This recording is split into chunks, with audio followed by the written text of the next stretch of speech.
जब अंधेरे हर तरफ छा जाएं, जब बारिश का पानी घरों को बहा ले जाए, जब किसान की मेहनत की फसल पलक झपकते में खत्म हो जाए और जब माँ अपने बच्चों को भूखा देखकर रोती हो, तो इंसान के दिल से सबसे पहला जुमला यही निकलता है, या अल्लाह, तेरा सहारा चाहिए।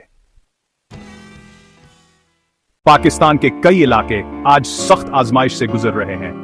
बारिशों और सैलाब ने बस्तियां उजाड़ दी हैं, हजारों लोग बेघर हो गए हैं, बच्चे खुले आसमान तले रो रहे हैं। ये मंजर दिल को दहला देने वाला है, मगर ऐसे वक्त में ही असल ईमान आजमाया जाता है। कुरान पाक में इरशाद है, हम जरूर तुम्हें आजमाएंगे, कुछ खौफ और भूख से, और मालों, जानों और फलों की कमी से, और सब्र करने वालों को खुशखबरी दे दो। मायूसी नहीं, हौसला और दुआ, ये आजमाइश वक्ती है।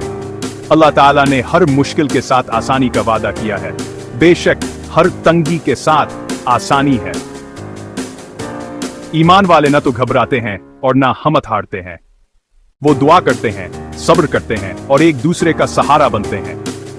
आज हमें भी यही करना है। जो कुछ मैसर है, मुतासरीन के साथ बांटना है। हमदर्दी के जज्बात को जिंदा रखना है।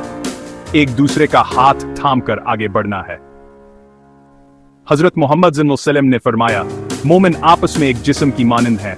अगर जिस्म का एक हिस्सा तकलीफ में हो तो सारा जिस्म बेख्वाबी और बुखार में मुब्तला हो जाता है।